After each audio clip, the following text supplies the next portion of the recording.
பரணி தீபமாய் தரணியில் ஒளிரும் பரமேஸ்வரனே போற்றி. சிவ ஓம் நம சிவாய.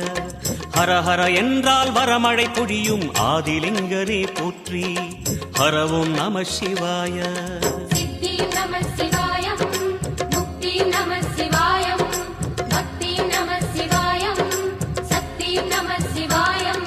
கார்த்திகை திருநாள் உற்சவம் காணும் தீபச் சுடரே போற்றி.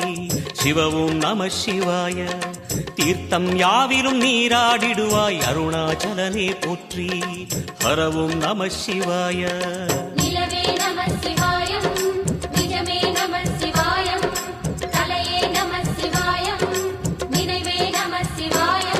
நம சிவாய நம சிவாய ஓம் நம சிவாய. நம சிவாய நம சிவாய ஓம் நம சிவாய.